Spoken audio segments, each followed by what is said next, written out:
sabe que si se muere, si ya la mamá ya está muerta. Eso no puedo decir más. Ahorita acaba de morir mi esposo. Tengo 4 días. Mi esposo no respira.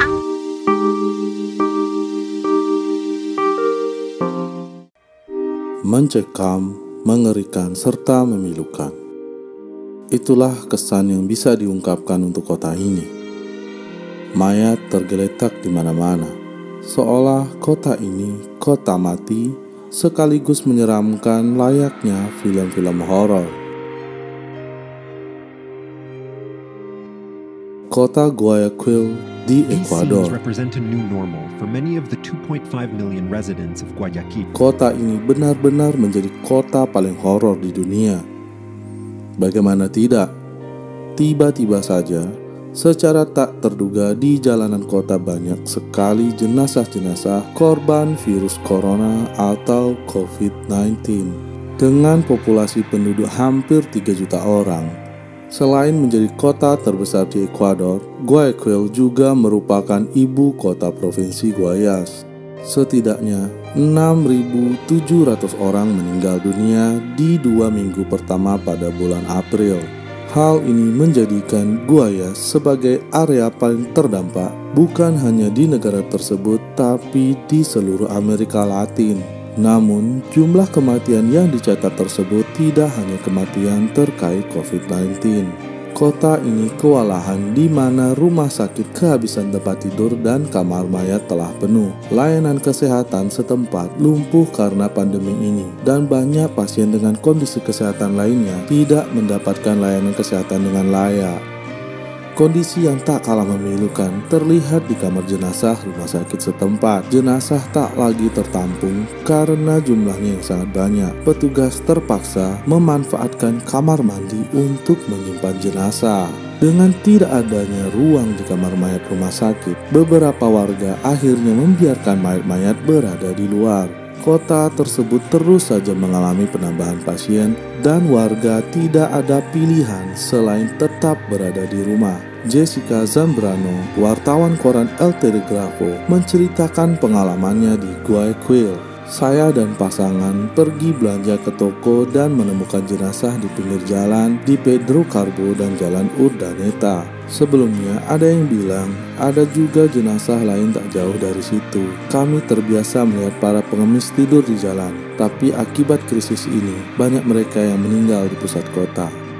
Dalam masa pandemi, rumah duka di kota ini kewalahan. Sebagian harus tutup sementara karena pekerjanya ketakutan terjangkit virus. Kota Guayaquil juga mulai kehabisan ruang untuk menguburkan mayat, memaksa sebagian orang untuk membawa jenazah kerabat ke kota tetangga untuk dimakamkan di sana. Tradisi di kota ini, jenazah dimakamkan bersama peti, bukan dikremasi. Masalahnya, tak ada lagi stok peti mati di kota ini. Kalaupun ada, harganya sudah pasti mahal sekali. Pengusaha peti jenazah setempat mengatakan bahwa mereka kesulitan memproduksi peti karena aturan jam malam selama 15 jam. Jam malam itu membuatnya kesulitan mendapatkan bahan baku seperti kayu dan logam.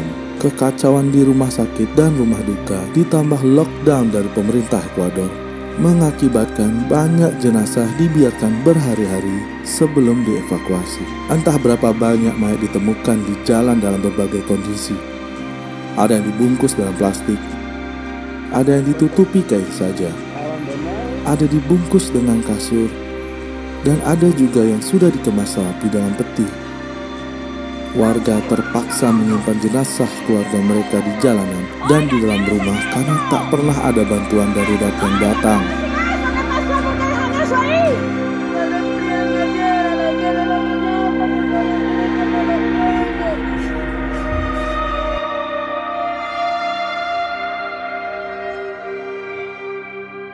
Ada satu jenazah tak dikenal yang benar-benar menjadi sorotan dunia.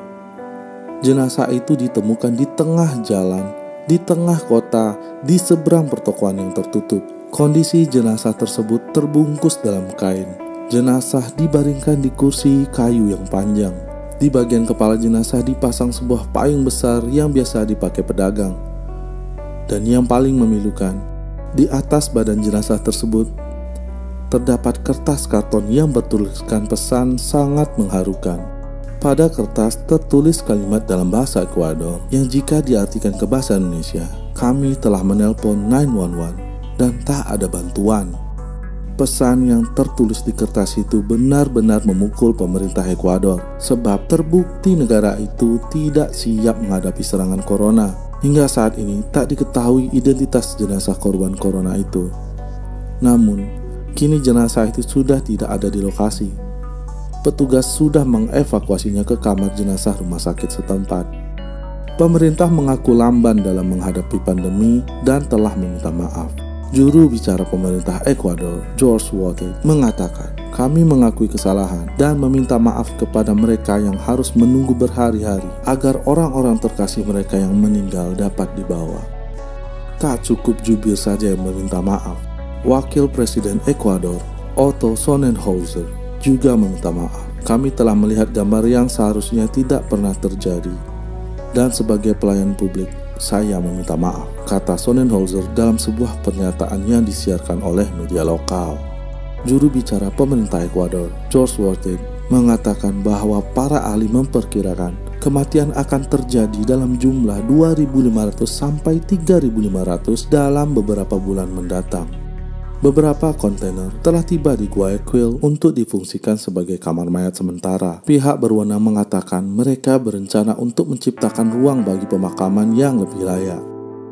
Tetapi, untuk saat ini, beberapa orang yang tinggal di Guayaquil tetap terjebak dalam mimpi buruk. Mereka bahkan tidak bisa meratapi kematian orang yang mereka cintai, bahkan melalui penguburan yang layak.